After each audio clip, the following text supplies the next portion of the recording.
Bueno, en verdad no sé qué es. Viene siendo el lugar donde se asigna para tal, ¿no? Son los lugares que no tienen, ¿cómo se llama? Que no son particularmente de nadie. No, la verdad que no sé. Un espacio público son los parques, las grandes alamedas, las avenidas.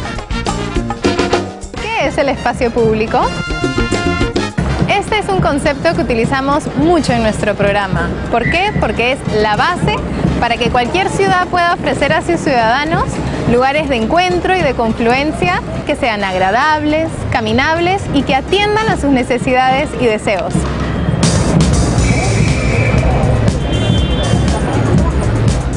Muchos piensan que los espacios públicos se limitan a parques y plazas. Sin embargo, lo son también la calle, las veredas, las bermas, las escaleras y losas deportivas que pueda haber en nuestro barrio. Son aquellos espacios de la ciudad que no pertenecen a un particular y en los que cualquiera tiene derecho a estar y a circular libremente. Por lo tanto, también lo son playas, pampas y acantilados, aunque estos puedan no ser muy accesibles o seguros, al igual que los edificios públicos como un mercado o una biblioteca.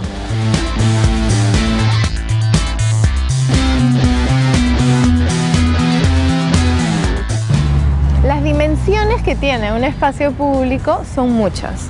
Podemos hablar no solo de la dimensión física, es decir, de su tamaño, la forma o de su estética, sino también de su importancia económica, pues las actividades comerciales siempre ejercen un impacto en el espacio público. Al igual que su dimensión política, ya que la imagen de un espacio público dice mucho sobre quién lo gobierna. Y por último, su dimensión social y cultural, pues en estos espacios se puede llegar a leer bastante acerca de la identidad y costumbres de su gente y en algunos casos de su historia.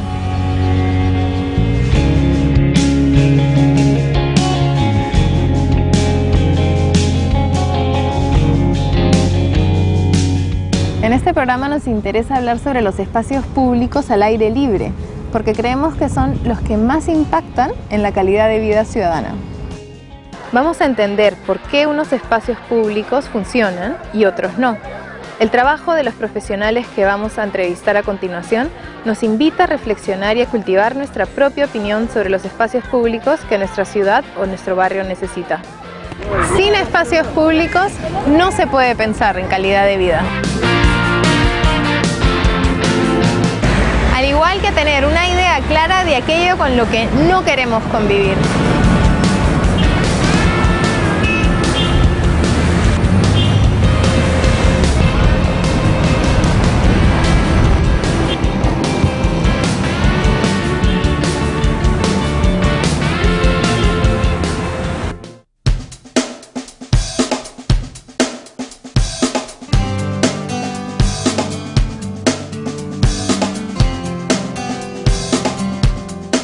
El Parque Mariscal Castillo.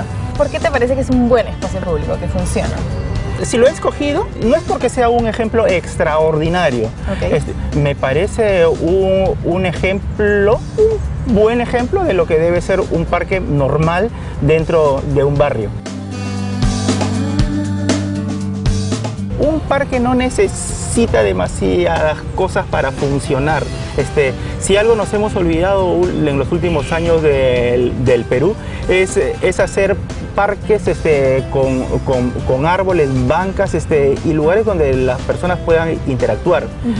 De pronto ha venido a llenar los espacios públicos una especie de acumulación de objetos donde más importa la contemplación que la participación.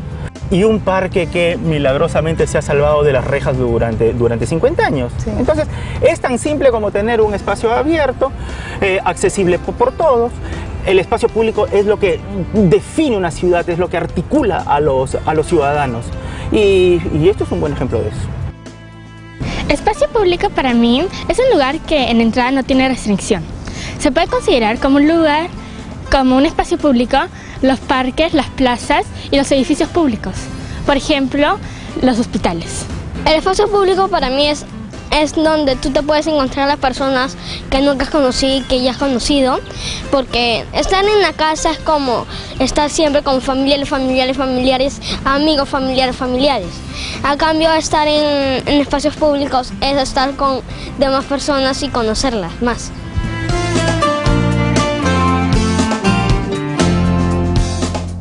¿Y qué crees que lo hace seguro? La seguridad en un espacio público no se da con vigilantes, se da utilizándolo y con una correcta iluminación.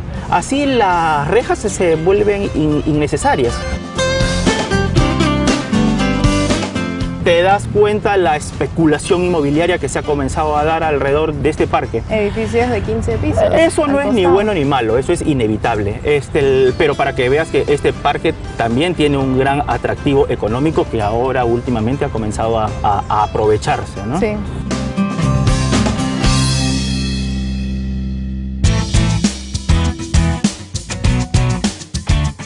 Vayamos al Parque del Olivar, otro parque sin rejas, abierto, también tiene una escala importante dentro de lo que es el distrito de San Isidro. ¿En qué se diferencia quizás de este? Este parque surge con la urbanización Rizo hace más o menos 50 años, el Parque Castilla. El Parque del Olivar es anterior, viene de un plan original diseñado por Manuel Piqueras Cotolí.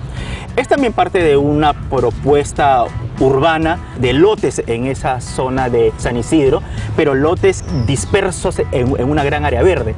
Eso es lo bonito del Olivar. Casas que conviven con ese espacio público, ¿no? Y esa era la característica original del Olivar, que más o menos se mantiene. Me gusta también cómo la ciudad atraviesa el Olivar y uno puede transitar democráticamente por el Olivar, un parque que no tiene tampoco grandes atractivos. Estamos hablando de una laguna, de algunas propuestas culturales por ahí, y estamos hablando de pájaros, de plantas y de árboles, que es siempre lo más importante en un parque. Y sobre todo, eso que mencionas en este parque también, que es la libertad de uno poder venir y hacer lo que, dentro de lo que es cívico, sin faltarle el respeto a nadie, sin molestar a nadie, lo que cada uno quiera. Esa flexibilidad, yo creo, también es parte, ¿no?, del éxito de que estos espacios funcionen para lo público. Claro que sí. Una sociedad pone a prueba su vocación democrática en los espacios públicos. Y eso es el saber comportarse en una plaza, en una calle, en un parque, demuestra nuestra condición de ciudadanos y nuestro sentido de pertenencia a algo. Muchas veces el tema de la identidad es algo medio abstracto, pero podríamos traducirlo a eso, ¿no? Al hecho de que uno se siente parte de algo, por eso lo cuida y se enorgullece. El tema de la identidad está presente de manera concreta en este tipo de espacios. Claro.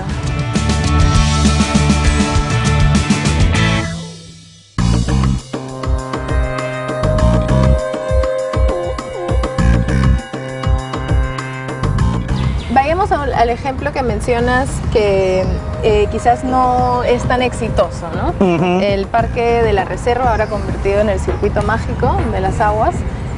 ¿Por qué no es un buen ejemplo de espacio público? Ese parque surge allá a finales del gobierno de Leguía. Es un homenaje a los reservistas de la Guerra del Pacífico. Un parque diseñado con mucho talento. Tenía un plan muy claro en cuanto a ejes dentro de la ciudad. Cosa que quizás el Parque del Olivar y el parque donde estamos actualmente no contemplaba, ¿no? O sea, no tenía una intención de alinear tal punto a través de una alameda, de que hubiese ciertos hitos importantes dentro del parque. Son de diseño más libres estos. Claro. No podemos decir que el Parque Mágico de las Aguas no sea exitoso. Sí lo es en la cantidad de visitantes que recibe todos los días.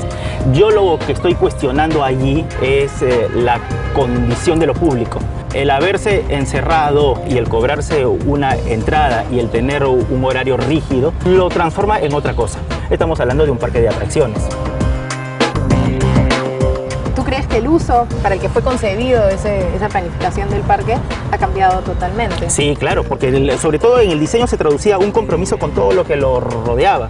Todavía quedan algunos elementos de ese parque original y uno se da cuenta lo bueno que era.